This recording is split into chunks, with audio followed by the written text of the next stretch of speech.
Salut à tous, ici Adrien D. Aujourd'hui on est le vendredi 18 janvier 2019 et je vous l'avais dit, je ferai un retour sur les distributions Linux que j'ai envie de tester sur le long terme. Et aujourd'hui on va parler de Solus. Donc c'est facile, c'est écrit dans le titre de la vidéo, c'est pour ça qu'il n'y a pas de suspense.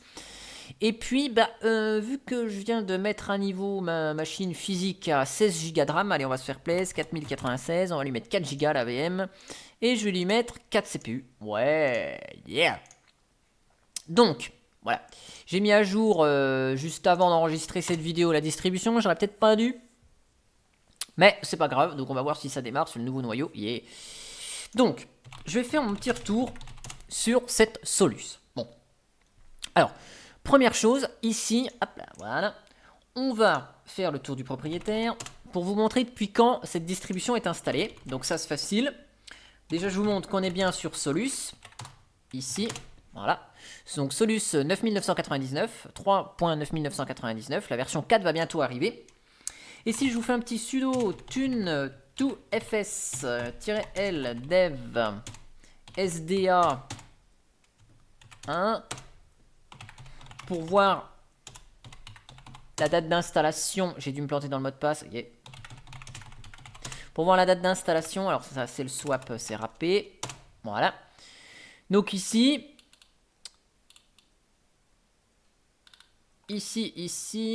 voilà, file system created 15 juin 2018. Donc j'ai installé cette Solus le 15 juin 2018.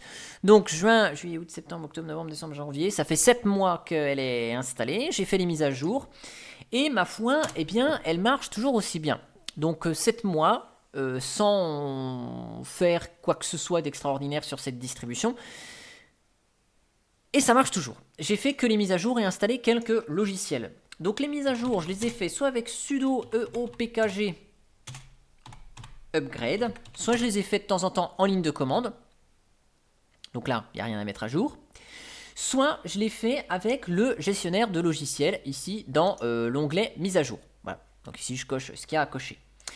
Donc, petite chose qui m'a chagriné sur les mises à jour de Solus. Je vais essayer de vous retrouver une capture d'écran, parce qu'ici, on n'a plus l'information, vu que c'est à jour.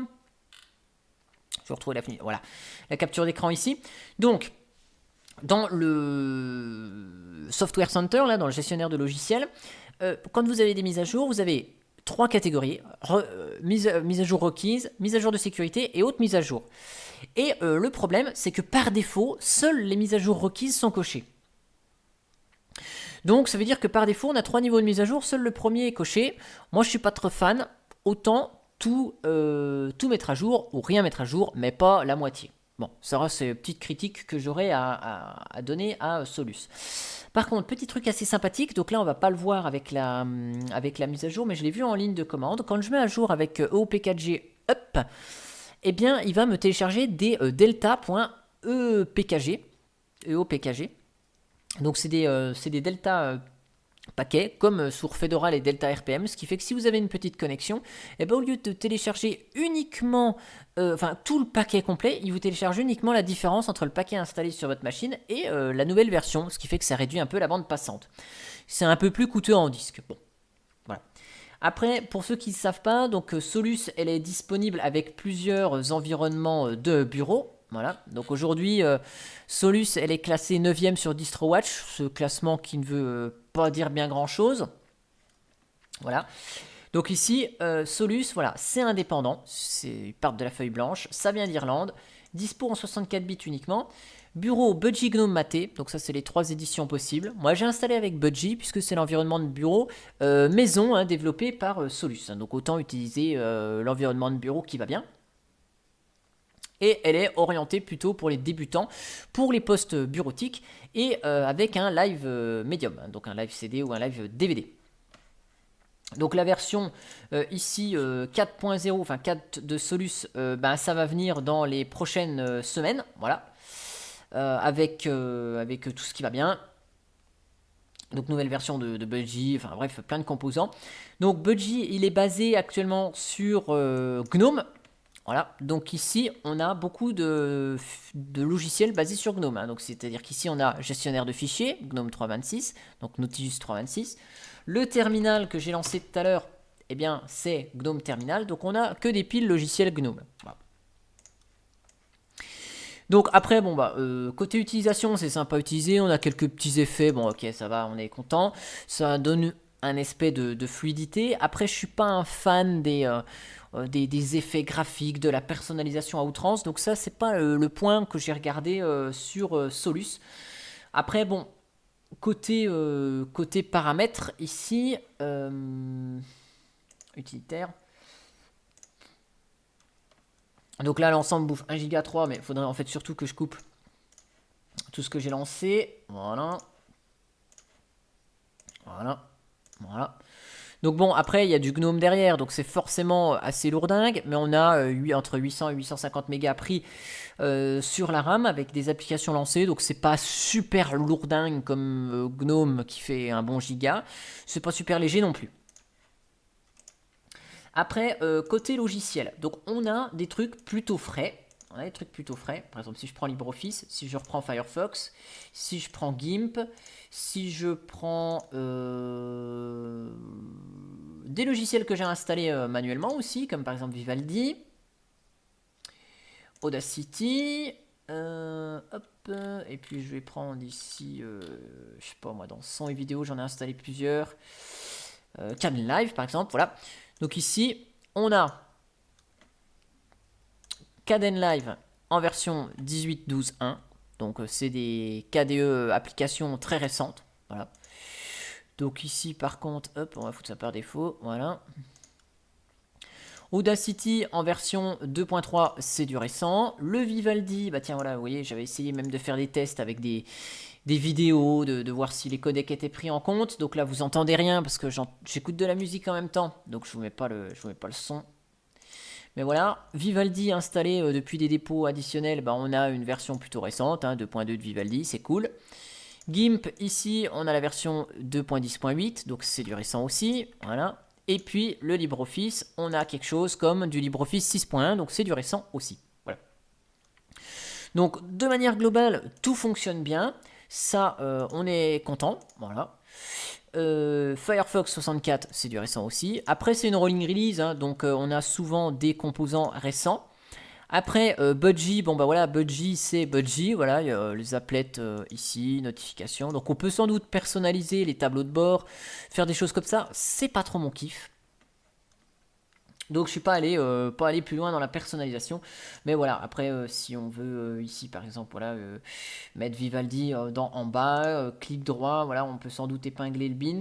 Alors fermer toutes les fenêtres, fermer la fenêtre, montrer les contrôles.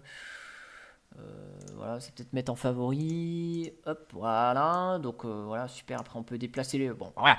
Hein, ça, c'est pas des trucs que j'ai vraiment exploré l'interface. Bon. Après, Budgie fonctionne. L'environnement de bureau. Solus fonctionne, c'est une bonne distribution. Après, le coût des mises à jour, bon, c'est pas top quand même. D'avoir qu'une seule catégorie de mise à jour qui est prise en compte. Bon, voilà.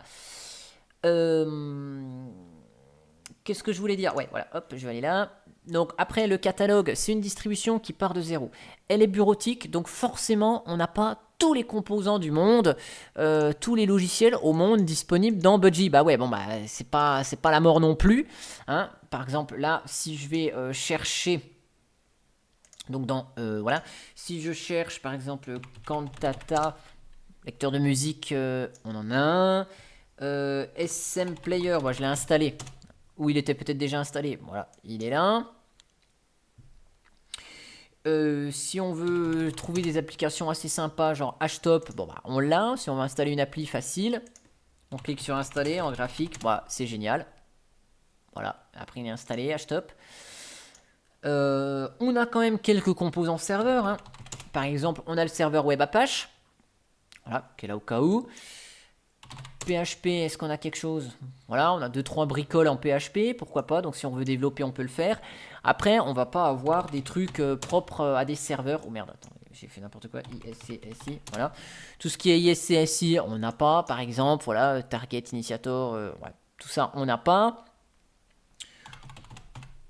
Peut-être que postfix on a pour faire de la messagerie. Non, vous voyez, on n'a même pas postfix. Bon, on a le strict minimum pour la bureautique. Après, on a un grand logiciel ou deux grands logiciels qui rentrent en compte dans ce qu'on veut faire en graphique. Par exemple, il y a GIMP, mais est-ce qu'il y a Krita? Bah, peut-être que oui, il y a Krita. Voilà, il y a Krita. Par contre, mon lecteur de musique favori, Clémentine, bah, il n'y est pas. Voilà. Donc ici, on a Strawberry, ici, qui est un fork de Clémentine. Bon, pourquoi pas? Tiens, je sais même pas à quoi il ressemble, je vais l'installer. Voilà, donc vous voyez un logiciel qui s'installe avec des dépendances. Wouh, super. Voilà. Oh, ça installe VLC là derrière. Voilà, Strawberry est installé. Ouais, forcément, on passe d'une clémentine à une fraise. Ouais. Voilà. Ah bah tiens, je connaissais même pas ce... Ouais, c'est vraiment un sacré fork de clémentine, dites donc. About Strawberry. D'accord. Tiens, bon. D'accord. Ah, c'est peut-être la version Qt5 de Clémentine, même si la version de Qt5 de Clémentine est là. Bon. Ah oui, c'est un sacré fork, hein, il y ressemble. Alors par contre, vous voyez, il y a encore des petits problèmes de traduction. Alors là, c'est peut-être propre à Strawberry qui n'est pas encore traduit. Hein, mais les principaux logiciels, SM Player, par exemple, SM Player. Voilà, ça c'est aussi peut-être parce qu'il est récent, hein, Strawberry, mais voilà, SM Player, il est traduit. Voilà, il n'y a peut-être pas grand-chose. GNOME MPV, il n'y a pas grand-chose, hein, mais voilà. Bon, ça c'est GNOME, hein, donc c'est semi-traduit. Rhythmbox. Voilà, collection, source en ligne, liste de lecture, voilà. J'avais essayé de lire du MP3, donc on voit que ça marche, hein. Super, on est content. Voilà, donc là on a quand même des trucs fonctionnels, la distribution est fonctionnelle, la Logitech n'est pas super garnie, mais on a quand même 2 ou 3 logiciels, grands de ce nom, pour remplir les tâches qui lui sont demandées. Donc c'est honnêtement pas trop mal pour une petite, entre guillemets, distribution. Après, on a un onglet logiciel tiers sur lequel on peut installer des applications bien spécifiques qui sont pas forcément possibles d'installer. Par exemple, Google Chrome, ici, il y a une licence qui protège. Donc ici, on peut installer Google Chrome. Et par contre, la vérification des mises à jour, bah, elle se fait manuellement ici dans cet outil. C'est-à-dire que là, on va pas pouvoir mettre à jour Google Chrome par le gestionnaire de logiciels. Puisque ici, vous voyez, les logiciels tiers, ce sont des logiciels qui sont donc third party, hein, donc des logiciels tiers, et donc ils sont téléchargés directement depuis le site du vendeur, hein, donc de l'éditeur, et installés sur le système localement. Donc ici, ça va récupérer le DEB ou le RPM, ça le décompacte et ça installe Google Chrome. Donc forcément, il n'y a pas de gestion de logiciel avec le gestionnaire de logiciels. Voilà. Donc on a tous ces logiciels propriétaires qui sont disponibles, donc Spotify, voilà, WPS si on a envie par exemple, Viber, voilà. Donc on a quand même quelques logiciels supplémentaires si on a envie d'installer, voilà, Skype, ben on l'a ici par exemple, c'est disponible.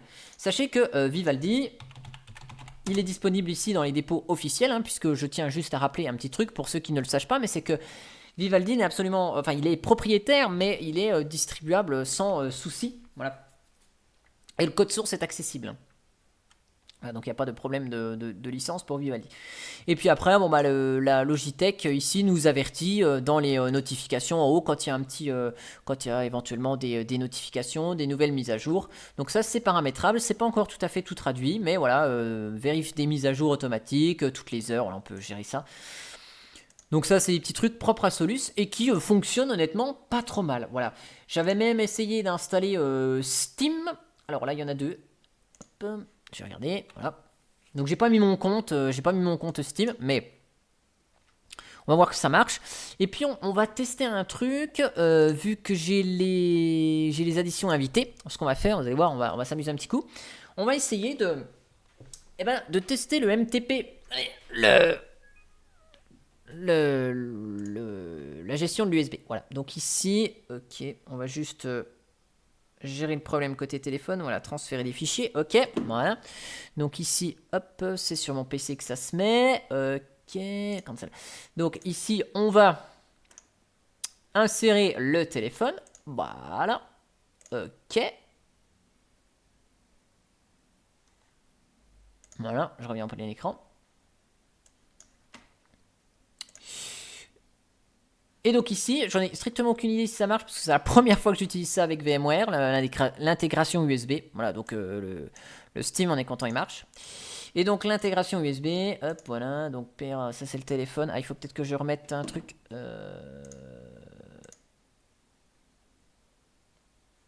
Impossible d'ouvrir le périphérique MTP. D'accord. Donc je sais pas si c'est propre à la bidouille VMware, hein, que ça marche pas. On va rechercher vite fait MTP. On va peut-être installer ici libmtp. Ouais, il est installé. GVFS.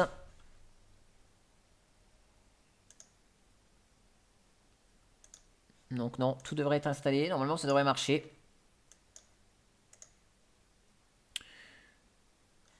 Alors peut-être qu'il est encore détecté dans mon truc là. Non.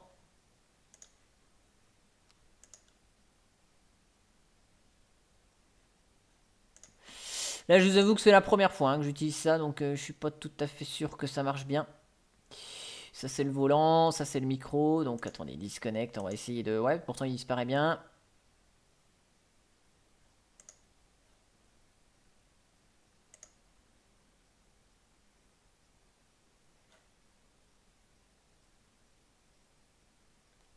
Ouais. Ça n'a pas l'air d'être très concluant. Alors attendez, on va tenter un truc. Hop, je débranche, je rebranche. Oui, forcément. Je vais le capturer. Je vais le capturer et là je vais mettre transférer les fichiers. Voilà, je vais le faire dans ce sens-là. Ah bah non, il veut pas. Bon, il y a au moins un lecteur qui s'ouvre. Je pense que c'est un petit problème avec VMware. Il va falloir que je vérifie ça. USB 0.1.5. Bon, voilà. Mais de manière générale, ça fonctionne pas mal du tout, cette Solus. Donc je vais la garder quand même encore quelques temps, hein, cette Solus quand même, pour continuer à mettre à jour, quitte à faire peut-être un retour dans je ne sais pas combien de temps, un an. Si je la garde un an encore, ce serait sympa en fait d'avoir le retour, savoir si ça marche vraiment bien. Je vais essayer de l'intégration là dans... Parce que je sais que Calculate ça marche, le MTP. Je vais voir ça. Pour savoir si le problème vient de VMware ou si le problème vient de Solus pour la partie MTP. Donc ici, hop, je vais connecter le Huawei. Ok. Comme ça, je vous apporte la confirmation tout de suite si c'est le téléphone, enfin VMware qui merde ou si c'est Budgie. Après, Budgie étant une base GNOME, ça devrait marcher, mais peut-être il manque quelques éléments dans la Solus de base. Donc on va confirmer ça ensemble.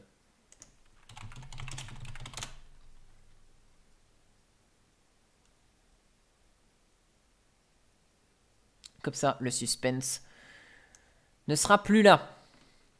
Hop, voilà.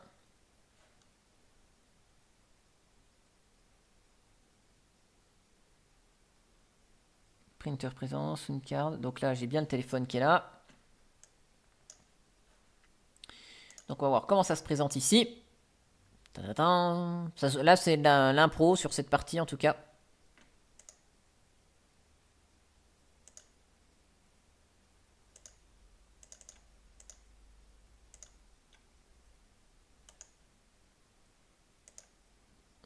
Ouais, je pense que le problème vient de notre ami VMware. Voilà. Autant une clé USB ça marche, autant du MTP ça semble un peu étrange. Donc c'est pas Solus, hein. Peut-être que le MTP fonctionne bien avec Solus. Voilà, c'est histoire d'écarter le problème. Hop, voilà, donc je vais débrancher le téléphone, ça sert à rien de le laisser là. En tout cas, j'espère que cette petite vidéo et ce retour sur Solus vous aura plu. Si vous utilisez Solus en temps normal, eh ben, n'hésitez pas à mettre un commentaire dans cette vidéo et donner votre ressenti. Si vous avez essayé Solus en machine virtuelle, vous avez été content ou pas content, bah, vous pouvez mettre aussi votre retour d'expérience à vous dans cette vidéo. Et puis moi, bah, je vais garder cette Solus sur le long terme. Je vais remettre 2 CPU. Et puis, j'en ferai peut-être un retour le jour où elle cassera, si jamais elle casse. Ça peut être intéressant de garder une rolling très longtemps pour voir son évolution au fil du temps. Voilà. Et ben moi, je vous dis à bientôt pour une prochaine vidéo. Allez, ciao ciao.